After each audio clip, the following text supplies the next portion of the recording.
울프를 파견했던 게 또 좋은 생각이 됐죠.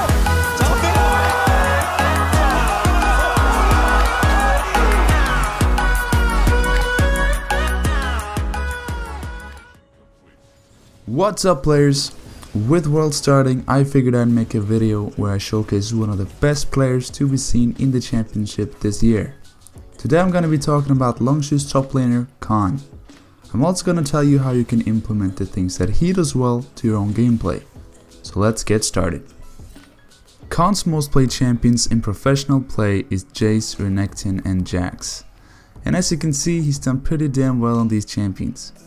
In solo queue at the moment, he mostly opts to go for Jax, Jace, Fiora, Camille and Kennen, having the highest win ratio with Jax, Jace and Fiora. Now these are all very aggressive early game champions, which makes his laning phase quite unique. So the first thing we'll look at is his laning phase. His general rule is to push the first wave in order to gain level 2 and then go for a major harass. In pro matches, it depends on whether or not he's planning to get jungle help and has kill potential on the enemy jungler and laner. On extremely strong early game laners, such as Jace, he usually positions himself in between the enemy laner and the enemy minions, like shown in this clip. By doing so, he zones the enemy from XP and farm and allows himself to get good harass in to gain an early advantage. The way he controls the minion wave during laning phase also results in him getting an early lead, allowing him to start snowballing right from the get-go. He does this by recalling as soon as he pushes his opponent out of lane if the minion wave is pushing towards him. By doing so, he's denying his opponent the most farm possible and will have a huge minion wave to kill when he returns to lane.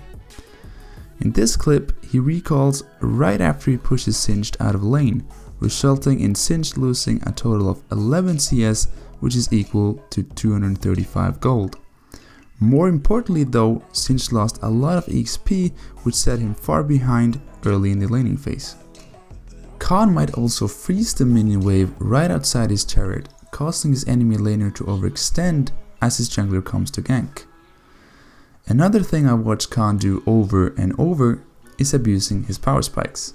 Once he reaches a specific level with a champion or buys a specific item, he immediately tries to go for a kill before the enemy realizes his new damage output. For example, in this clip, Khan has just gone back to base and bought a Trinity Force. When he returns to lane, he immediately jumps Singed, resulting in an easy kill. Another key factor to Khan's playstyle is his warding. Khan always buys a pink ward on his first back and every back after if he lost it. This ward is usually placed in the small river bush by the Baron pit or in the bush towards mid lane and gives him great control throughout laning phase. In addition, Khan might also place a ward in the upper bush in the lane in order to prevent his opponent from soaking up XP hiding in it. Khan also utilizes wards in order to steal enemy buffs and camps. In order to do so, he keeps knowledge of when the enemy buffs will spawn and drops down a ward a bit before it does. Next, he will push the lane and go steal the buff while the enemy top laner is occupied pushing back the lane. This works especially well versus champions that doesn't push back fast.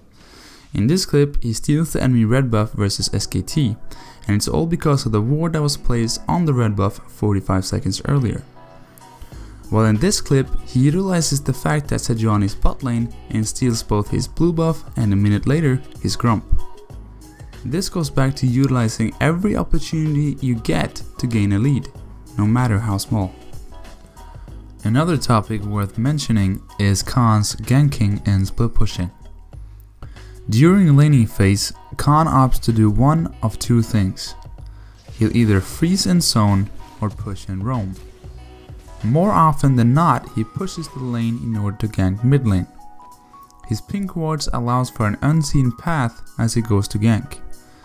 In addition, Khan rarely uses more than one TP to get back to lane.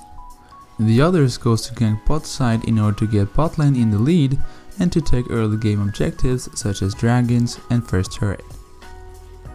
In the later stages of the game, Khan usually goes to split push. This is the stage of the game where he gains his biggest lead. When he split pushes, he usually drops down a ward or two deep in the enemy jungle. By doing so, he's always aware of where the enemy champions are. As soon as he sees someone rotate, he'll back away. In addition, the wards allow him to steal enemy buffs and camps, which he does a lot. When it's time to teamfight, he'll come TPing in a level or two ahead of the enemy top laner. So to recap, Khan is a player that opts to play aggressive champions in order to snowball off an early lead. In the mid game, he tries to use his TP and clever ward placement in order to gank mid and bot lane, as well as steal enemy jungle camps.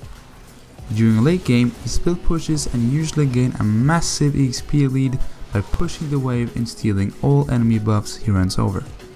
So these are the things I learned from watching Khan and have implemented in my own game. Feel free to do the same and get as good as Khan in no time. I hope you liked this video. If you did, leave a like and tell me in the comments what video you'd like to see next. Make sure to subscribe for more. See you later, players.